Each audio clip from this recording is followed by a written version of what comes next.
Combination of resistance, प्रतिरोधों का संयोजन।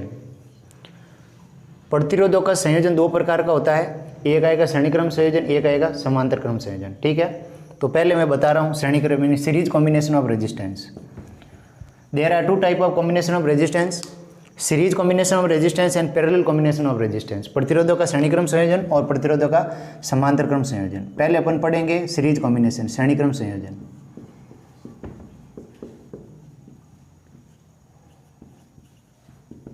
सीरीज कॉम्बिनेशन,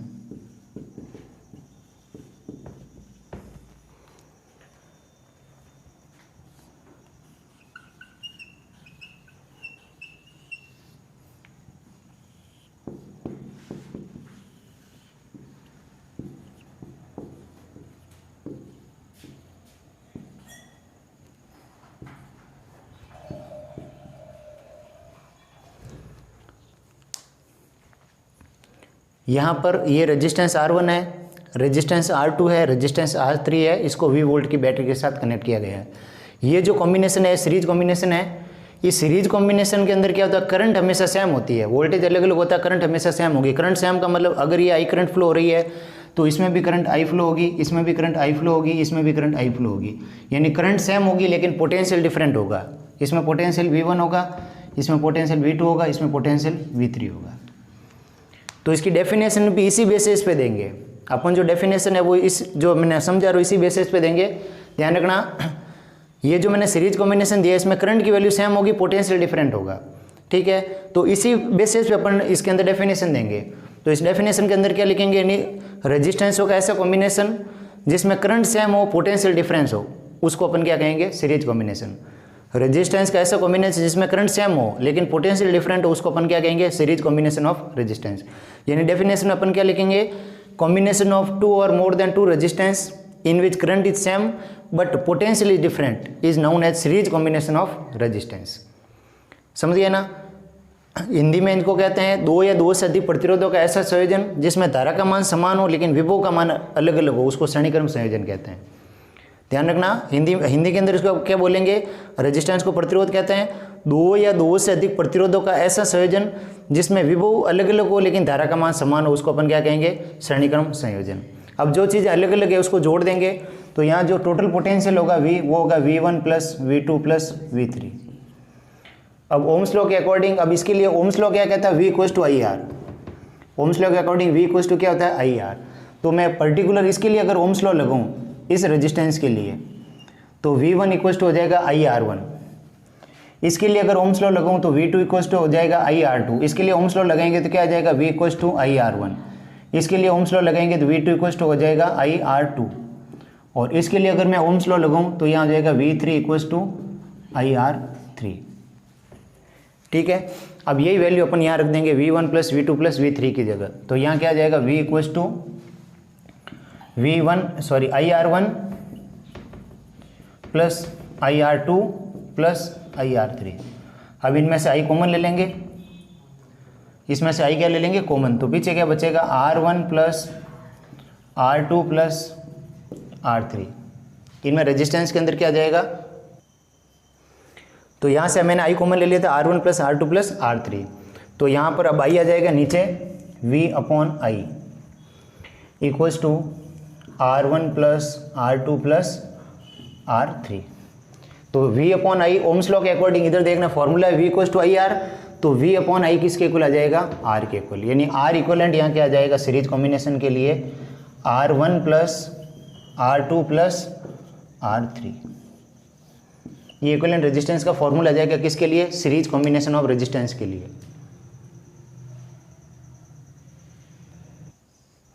ये आ गया सीरीज कॉम्बिनेशन का फॉर्मूला डेरिवेशन। वापस समझ लेना, ध्यान रखना, कॉम्बिनेशन ऑफ रेजिस्टेंस, ये कॉम्बिनेशन ऑफ रेजिस्टेंस में एक आएगा series combination of resistance, second आएगा पैरेलल कॉम्बिनेशन ऑफ रेजिस्टेंस।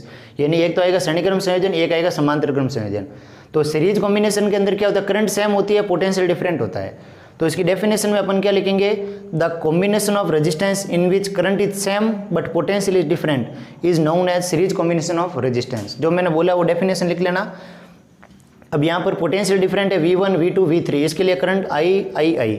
अब यहाँ ओम्स लॉ लगाएंगे हर एक रेजिस्टेंस के लिए, इसके लिए भी ओम्स लॉ लगा रहा हूँ, इसके लिए भी ओम्स लॉ लगा रहा हूँ, इसके लिए भी ओम्स लॉ लगा रहा हूँ। ओम्स लॉ क्या था? V = IR। तो मैं यहाँ V1 + V2 + V3, तो V1 की जगह लिख दूंगा IR1, V2 की जगह IR2, V3 की जगह IR3। इसमें से I कॉमन आ जाएगा, तो पीछे क्या बचेगा? R1 + R2 + R3। I को नीचे ले लेंगे तो ये R इक्विवेलेंट आ जाएगा। तो सीरीज कॉम्बिनेशन के इक्विवेलेंट रेजिस्टेंस का फॉर्मूला क्या हो गया? R1 + R2 + R3। अगर ज़्यादा रेजिस्टेंस हो तो इस तरह ऐड होते जाएंगे सीरीज कॉम्बिनेशन में।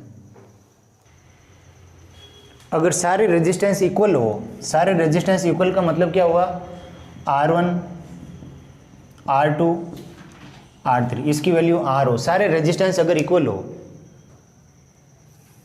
अगर सारे रेजिस्टेंस इक्वल हो और n रेजिस्टेंस हो, यानी यहाँ पर n नंबर में रेजिस्टेंस हो और सारे रेजिस्टेंस इक्वल हो, तो इनका इक्विवेलेंट रेजिस्टेंस क्या आएगा?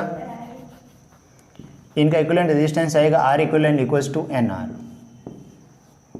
अगर सारे रेजिस्टेंस की वैल्यू इक्वल हो, मान लीजिए ये 2 ओम का, ये भी 2 ओम का, ये भी 2 ओम का, सारे रेजिस्टेंस 2 ओम के n नंबर में, तो उनके लिए इक्विवेलेंट रेजिस्टेंस का फॉर्मूला ये यूज़ करेंगे। नेक्स्ट पॉइंट है पैरेलल कॉम्बिनेशन ऑफ रेजिस्टेंस, यानी संधारित्रों का समांतर क्रम संयोजन।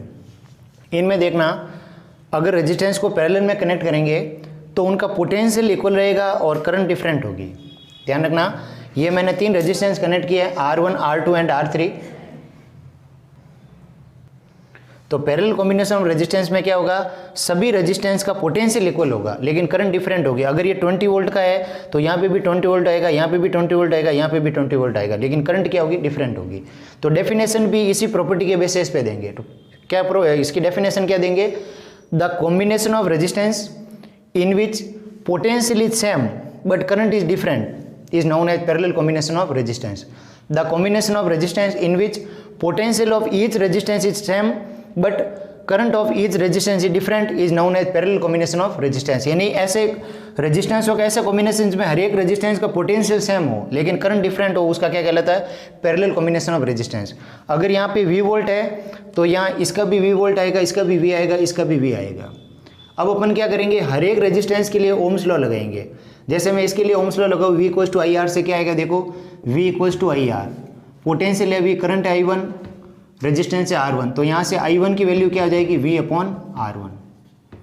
सेम अगर इसके लिए मैं ओम्स लॉ लगाऊँ तो इसके लिए करंट की वैल्यू क्या आ जाएगी? I2 = V/R2। अगर इसके लिए मैं ओम्स लॉ लगाऊँ तो यहाँ I3 = क्या आ जाएगा? V/R3। तीनों की करंट आ गई, I1, I2 और I3। अब टोटल करंट होगी जो यहाँ से सप्लाई हो रही है I, ये इन तीनों के ऐड के इक्वल होगी।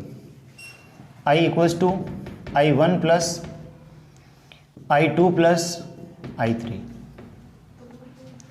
अब ये तीनों की वैल्यू रख देंगे I1, I2, I3 की, तो यहाँ क्या आ जाएगा? I = V/R1, V/R2, V/R3। यहाँ से V कॉमन ले लेंगे, 1/R1 + 1/R2 + 1/R3। अब I/V नीचे आ जाएगा, I/V 1/R1 + 1/R2 + 1/R3। I/V किसके इक्वल होगा? ओम्स लॉ के अकॉर्डिंग 1/R इक्विवेलेंट। तो पैरेलल कॉम्बिनेशन के अंदर इक्विवेलेंट रेजिस्टेंस क्या आ गया? 1/R1 + 1/R2 + 1/R3। जितने रेजिस्टेंस होगी इसके अकॉर्डिंग फॉर्मूला चलता जाएगा। अगर 4 होगा तो 1/R4, 5 होगा तो 1/R5, इस तरह कंटिन्यू चलता रहेगा। ठीक है, अब यहाँ पर देखना, अगर सारे रेजिस्टेंस की वैल्यू इक्वल हो, मान लिया n रेजिस्टेंस है और सारे रेजिस्टेंस सेम है, R1, R2, R3 इक्वल है और ऐसे n रेजिस्टेंस यहाँ कनेक्ट किए हुए हैं। यहाँ पर n रेजिस्टेंस है, ध्यान रखना, n रेजिस्टेंस है और सारे रेजिस्टेंस की वैल्यू R है, यानी R1 = R2 = R3। ये किसके बराबर है? R के इक्वल है। सारे रेजिस्टेंस की वैल्यू इक्वल हो तो इनके लिए इक्विवेलेंट रेजिस्टेंस क्या आएगा? R = R/N। उसमें आ रहा था NR, इसमें क्या आएगा? R = R/N। ये ध्यान रखना। अगर सारे रेजिस्टेंस इक्वल हो, n नंबर में हो, तो उनके लिए अगर मान लिया सारे इक्वल, मान लिया 4 ओम की रेजिस्टेंस है और ऐसे ही वापस 8 ओम हो तो 4/8 आ जाएगा। इस तरह उनके लिए फॉर्मूला यूज़ करेंगे। अब इन दोनों पर बेस्ड कुछ न्यूमेरिकल करते हैं। सीरीज और पैरेलल कॉम्बिनेशन का दोनों का समझा दिया मैंने। सीरीज कॉम्बिनेशन का मतलब ऐसा कॉम्बिनेशन जिसमें करंट सेम होती है, पोटेंशियल डिफरेंट होता है। पैरेलल कॉम्बिनेशन में क्या होता है? वोल्टेज सेम होता है, करंट डिफरेंट होती है। श्रेणीक्रम संयोजन का मतलब होता है जिसके अंदर जो है विभव का मान अलग अलग होता है, धारा का मान एक समान होता है। समांतर क्रम संयोजन है जिसमें विभव का मान समान होगा, धारा का मान अलग अलग होगा। इसके जो पैरेलल कॉम्बिनेशन, इसको हिंदी में समांतर क्रम संयोजन कहते हैं। उसकी परिभाषा क्या है? दो या दो से अधिक प्रतिरोधों का ऐसा संयोजन जिसमें विभव का मान समान हो, धारा का मान अलग अलग हो, उसे प्रतिरोधों का समांतर क्रम संयोजन कहते हैं। तो दोनों के फॉर्मूले अपन ने पढ़ लिए, सीरीज कॉम्बिनेशन, पैरेलल कॉम्बिनेशन के। अब इनके कुछ न्यूमेरिकल करते हैं। 1 ओम, 2 ओम, 3 ओम के 3 रेजिस्टेंस है, 12 वोल्ट की बैटरी के साथ कनेक्ट है। 1 ओम, 2 ओम, 3 ओम के 3 रेजिस्टेंस है, 12 वोल्ट की बैटरी के साथ कनेक्ट है सीरीज में। इसमें पहले तो बताना अपन को करंट, इस सर्किट में करंट कितनी फ्लो हो रही है। सेकंड बताना है इन तीनों रेजिस्टेंस का पोटेंशियल V1, V2 और V3, ये चीज़ फाइंड आउट करनी है। 1 ओम, 2 ओम, 3 ओम के रेजिस्टेंस 12 वोल्ट की बैटरी के साथ कनेक्ट है, तो इस सर्किट के अंदर जो करंट फ्लो हो रही है उसकी वैल्यू बतानी है। और यहाँ पर इस रेजिस्टेंस का वोल्टेज, इसका वोल्टेज, इसका वोल्टेज, तीनों का वोल्टेज निकालना है। तो सबसे पहले तो अपन क्या निकालेंगे? Equivalent resistance. तो ये तीनों ही सीरीज में कनेक्ट है, तो इक्विवेलेंट रेजिस्टेंस क्या होगा? सीरीज कॉम्बिनेशन के लिए अभी मैंने एक फॉर्मूला बताया था सिंपल सा, R equivalent equals to R1 plus R2 plus R3। सबको ऐड कर देंगे, 1 ओम प्लस 2 ओम प्लस 3 ओम, तो R इक्विवेलेंट क्या हो जाएगा? 6 ओम। अब अपन क्या करेंगे? यहाँ पर 6 ओम का इक्विवेलेंट रेजिस्टेंस आ गया, तो अब इन तीनों को हटा के एक ही रेजिस्टेंस बना देंगे 6 ओम का।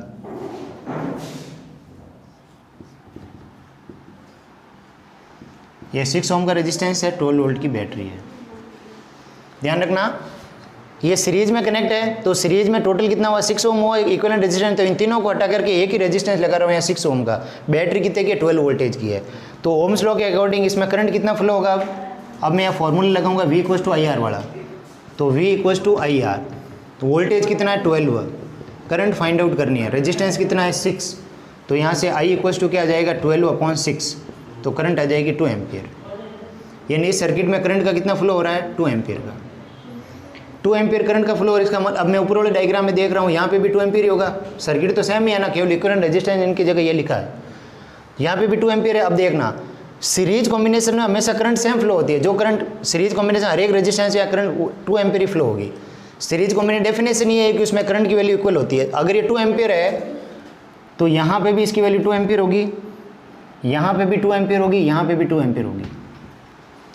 इसके अंदर करंट की वैल्यू क्या रहेगी? सेम रहेगी सीरीज कॉम्बिनेशन में। तो अब मैं ओम्स लॉ लगाऊंगा पहले इस रेजिस्टेंस के लिए, पर्टिकुलर इस रेजिस्टेंस के लिए ओम्स लॉ लगाऊंगा V इक्वल्स टू IR। ये जो रेजिस्टेंस है इसके लिए अगर मैं V equals to IR ohms law लगाऊं, तो ओम्स लॉ के अकॉर्डिंग क्या आएगा? V equals to IR। तो पोटेंशियल यहाँ पर लिख दूंगा V1 इक्वल्स टू IR1। ये पहला रेजिस्टेंस इसके लिए बता रहा हूँ मैं। ओम्स लॉ के अकॉर्डिंग V इक्वल्स टू क्या होता है? IR। तो V1 इक्वल्स टू IR1। तो अब क्या हो जाएगा? V1 इक्वल्स टू, करंट है 2 एम्पियर, रेजिस्टेंस है 1 ओम। अरे बात नहीं, पोटेंशियल करंट है 2 एम्पियर, रेजिस्टेंस है 1, तो V1 कितना आ जाएगा? 2 वोल्ट। तो यहाँ पर वोल्टेज कितना आएगा? यहाँ पर V1 की वैल्यू यहाँ डायरेक्ट लिख रहा हूँ 2 वोल्ट। सेम ऐसे कैसे? अगर मैं इसके लिए ओम्स लॉ लगाऊँ V इक्वल्स टू IR वाले फॉर्मूले से, तो देखना V2 इक्वल्स टू IR2। ध्यान रखना, एक मिनट, इनके लिए देखना, मैं ओम्स लॉ लगा रहा हूँ इस दूसरे के लिए, सेकंड के लिए V2 इक्वल्स टू IR2 क्या आ जाएगा? 2 इंटू 2 4 आ जाएगा, 2 इंटू 2, तो V2 सेकंड वोल्टेज क्या आ जाएगा? 4 वोल्ट। यानी इसकी वैल्यू कितनी आ जाएगी? 4 volt. Third V3 equals to IR3, V3 equals to यानी 2 इंटू 3, यानी V3 कितना आ जाएगा? 6 वोल्ट। यानी इसकी वैल्यू कितनी आ जाएगी? 6 वोल्ट। ठीक है, ये इसका फॉर्मूला मैंने यहाँ लगाया, इसका फॉर्मूला मैंने यहाँ लगाया। देखना, पहले देखना, ये जो करंट का फ्लो हो रहा है 2 एम्पियर, मैं पर्टिकुलर हर एक रेजिस्टेंस के लिए ओम्स लॉ लगाऊंगा। तो ओम्स लॉ के अकॉर्डिंग यहाँ देखो V इक्वल्स टू IR, तो करंट तो है 2 एम्पियर, रेजिस्टेंस है 1 2 वोल्ट आ गया, इसके लिए 2 इंटू 2 4 वोल्ट आ गया, इसका 3 इंटू 2 6 वोल्टेज आ गया, इसका आ गया 2 वोल्ट, इसका आ गया 4 वोल्ट, इसका आ गया 6 वोल्टेज। और टोटल करंट कितनी आ रही थी? अपने निकाला 2 एम्पियर, तो हर एक रेजिस्टेंस का वोल्टेज भी निकल गया, टोटल करंट भी फाइंड आउट हो गई। यहाँ पे ये 3 रेजिस्टेंस है, 2 ओम, 4 ओम और 5 ओम, 12 वोल्ट की बैटरी के साथ कनेक्ट किए हुए हैं। तीनों रेजिस्टेंस है 2 ओम, 4 ओम और 5 ओम, इन तीनों को 12 ओम की बैटरी के साथ पैरेलल में कनेक्ट किया गया है। तो पहली चीज़ तो कॉमन हो गई कि अगर ये 12 वोल्टेज है तो मैंने डेफिनेशन में क्या बताया था, पैरेलल में वोल्टेज सेम होते हैं, पैरेलल कॉम्बिनेशन में हमेशा वोल्टेज सेम होते हैं। अगर ये 12 वोल्टेज है तो यहाँ पे भी 12 वोल्ट आएगा, यहाँ पे भी 12 वोल्ट आएगा, यहाँ पे भी 12 वोल्ट आएगा। तो अपन यहाँ क्या लिख देंगे, इसका जो वोल्टेज आएगा वो कितना आएगा, 12 वोल्टेज, इसका वोल्टेज 12, इसका वोल्टेज 12। हर एक रेजिस्टेंस का वोल्टेज है ना पैरेलल में हमेशा सेम होता है। डेफिनेशन के अंदर ही बताया था कि पैरेलल में हमेशा वोल्टेज होते हैं वो इक्वल होते हैं। तो अगर यहाँ 12 वोल्ट है तो यहाँ पे भी 12 आएगा, यहाँ पे भी 12 आएगा, यहाँ पे भी 12 आएगा। अब इसकी अपन करंट की वैल्यू निकाल सकते हैं ओम्स लॉ के अकॉर्डिंग। अब मैं इस रेजिस्टेंस के लिए करंट की वैल्यू निकालूंगा पहले, फिर इस रेजिस्टेंस के लिए करंट की वैल्यू निकालूंगा, फिर इसके लिए लगाऊंगा। तो ओम्स लॉ के अकॉर्डिंग फर्स्ट रेजिस्टेंस इसके लिए I = V/R होता है। तो पहली करंट है I1 = V/R1। तो यहाँ क्या आ जाएगा, I1 = V कितना आ रहा है 12, रेजिस्टेंस कितना आ रहा है 2, तो करंट कितनी आ जाएगी 6 एम्पियर। ये देखना पैरेलल के अंदर हमेशा वोल्टेज सेम होता है। अगर ये 12 वोल्ट है तो यहाँ पे भी 12 आएगा, यहाँ पे भी 12 आएगा, यहाँ पे भी 12 आएगा। तो करंट क्या आएगी ओम्स लॉ के अकॉर्डिंग, पर्टिकुलर इस रेजिस्टेंस के लिए कर रहा हूँ मैं, I = V/R यानी I1 = V/R1। V कितना है 12 वोल्ट, ये आ गया। इसकी करंट कितनी आ गई 6 एम्पियर, यानी यहाँ पे जो करंट फ्लो हो रही है वो कितनी हो रही है 6 एम्पियर। अब सेम इसके लिए क्या आ जाएगी करंट, I2 = V/R2। ये तो पहली करंट हो गई थी। सेकेंड इसकी क्या आएगी करंट, I2 = V/R2 यानी I2 = 12/4। तो I2 कितनी आ जाएगी 3 एम्पियर। सेम ऐसे कैसे थर्ड के लिए, थर्ड रेजिस्टेंस के लिए I3 = V/R3। तो I3 = V कितना आ रहा है 12, R कितना आ रहा है 5।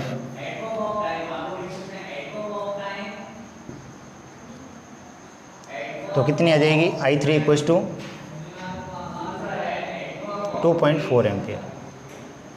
तीनों ही रेजिस्टेंस के जो है अपने करंट निकल गई, तीनों ही रेजिस्टेंस की करंट निकल गई, वोल्टेज निकल गए। इसमें तो बहुत ही पैरेलल कॉम्बिनेशन के न्यूमेरिकल तो इजीली सॉल्व कर सकते हो, क्योंकि वोल्टेज इक्वल होता है ना, तो यही वोल्टेज सब में रहेगा। फिर हर एक के लिए ओम्स लॉ लगाओ, इसके लिए ओम्स लॉ लगाओ, इसके लिए लगाओ, इसके लिए लगाओ। इसके लिए ओम्स लॉ लगाया I = V/R यानी V कितना 12, R है 2, 12/2 6 एम्पियर, ये 6 एम्पियर। सेकंड के लिए I2 = V/R2, V कितना 12, R कितना 4, 3 एम्पियर, यानी यहाँ कितनी करंट फ्लो हो रही है 3 एम्पियर। फिर I3 V/R3, V कितना है 12, R है 3, नहीं सॉरी 5, 2.5 एम्पियर, नहीं सॉरी 2.4 एम्पियर। अब देखना, अब इनका इक्विवेलेंट रेजिस्टेंस निकालना होगा 2, 4 और 5 का। तो इक्विवेलेंट रेजिस्टेंस के लिए अपन फॉर्मूला यूज करेंगे 1/R = 1/R1 + 1/R2। तो यहाँ अपन फॉर्मूला यूज़ करेंगे इक्विवेलेंट रेजिस्टेंस के लिए 1/R equivalent = 1/R1 + 1/R2 + 1/R3। तो यहाँ क्या आ जाएगा 1/R equivalent = R1 first resistance कितना आ रहा है 2, सेकंड कितना आ रहा है 4, थर्ड कितना आ रहा है 5। एलसीएम ले लेंगे इसका 20 आ जाएगा 1/R equivalent। तो R equivalent यहाँ पे देखना 19/20 यानी R equivalent कितना आ जाएगा इसका 20/19 हो। ठीक है, ये आ गया R equivalent। सिंपल सा फॉर्मूला अप्लाई किया है 1/R1 + 1/R2 + 1/R3। तो 1/R equivalent क्या आ जाएगा 1/2 + 1/4 + 1/5। तो इसका एलसीएम लिया 20, फिर 10, एलसीएम 20 आ जाएगा। तो यहाँ से ये 10, फिर इसे 5 और इसका टोटल कितना आएगा 19/20 ये तो आ गया रेजिस्टेंस। अब इसी के द्वारा अगर टोटल करंट निकालनी हो तो टोटल करंट भी निकाल सकते हैं। टोटल करंट के लिए क्या करेंगे अपन, यहाँ पर I = क्या होता है V/R। टोटल करंट का फॉर्मूला क्या आएगा ओम्स लॉ के अकॉर्डिंग I = V/R। तो यहाँ से देखना V तो है टोटल 20 आ जाएगा, V 12 रेजिस्टेंस कितना है इक्विवेलेंट रेजिस्टेंस 20/19। तो ऊपर जाएगा 12 × 19/20। तो टोटल करंट कितनी आ जाएगी यहाँ पर 11.4। कैलकुलेशन करेंगे तो 11.4 एम्पियर है। और वैसे डायरेक्ट भी निकाल सकते हैं। डायरेक्ट कैसे निकालेंगे ध्यान रखना, अगर यहाँ से देखना ये करंट है 2.4 एम्पियर, इन सब को ऐड कर दो, इन सारी करंट को ऐड कर दो तो इक्विवेलेंट करंट उसकी ये 11.4 ही आएगी। 6 और 3 9, 9 और 2 11.4। तो यहाँ टोटल जो करंट आएगी वो सेम ही आएगी 11.4